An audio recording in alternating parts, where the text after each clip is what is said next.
Hikayat Antu Ayek diadaptasi oleh Samira. Di sebuah desa kecil hiduplah seorang gadis bernama Juwani. Ia terkenal akan kecantikannya. Kulitnya kuning langsat, rambutnya panjang dan hitam lebat. Ia membuatnya dipuja banyak pemuda di kampung. Namun, Juwani selalu menolak pinangan yang datang. Ia ingin memilih pasangan hidupnya sendiri, bukan sekadar menerima siapa saja. Suatu hari, kabar buruk menimpa keluarganya. Ayah Juwani terlilit hutang besar kepada keluarga bujang Juandan, seorang pemuda kaya raya di desa. Untuk melunasi hutang itu, ayah Juwani terpaksa menerima pinangan dari pihak keluarga Juandan. Bujang Juandan meskipun kaya, tidaklah tampan. Bahkan ia menderita penyakit kulit di sekujur tubuhnya, hingga penduduk desa menjulukinya Bujang Kurap. Mendengar keputusan itu, Juwani merasa hancur.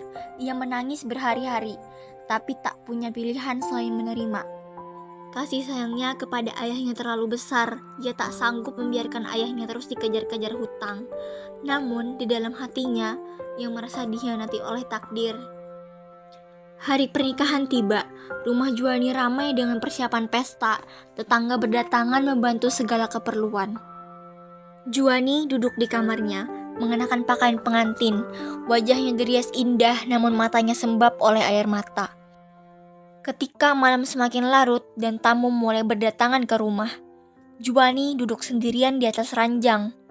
Pikirannya penuh rasa malu dan takut. Ia membayangkan hidupnya bersama Bujang Juandan, pria yang selama ini menjadi bahan ejekan anak-anak di desa. Dengan langkah gontai, Juwani berdiri. Ia memutuskan pergi. Melalui pintu belakang, ia melangkah keluar dari rumah. Di bawah sinar bulan purnama, Juwani berlari ke arah sungai. Gaun pengantinnya menyapu tanah, kakinya telanjang menapaki bebatuan. Di tepi sungai yang curam, Juwani berhenti. Ia memandang ke dalam air yang jernih. Wajahnya terpantul samar di permukaannya. Ia merasa tak sanggup menjalani kehidupan yang dipaksakan keadaannya. Dalam diam, ia melompat ke dalam sungai, menghilang di bawah permukaan air yang dingin. Ketika keluarga menyadari Juwani tak ada di kamarnya, suasana berubah panik. Mereka mencari ke seluruh penjuru rumah hingga akhirnya menemukan jejak kakinya menuju sungai. Semua orang berkumpul di tepi sungai, memanggil namanya. Namun, sungai itu tetap tenang, seolah menyimpan rahasia besar. 3 hari kemudian, kabar tentang mayat seorang perempuan yang ditemukan di desa sebelah sampai ke telinga ayah Juwani. Dengan hati yang berat, ia pergi memastikan.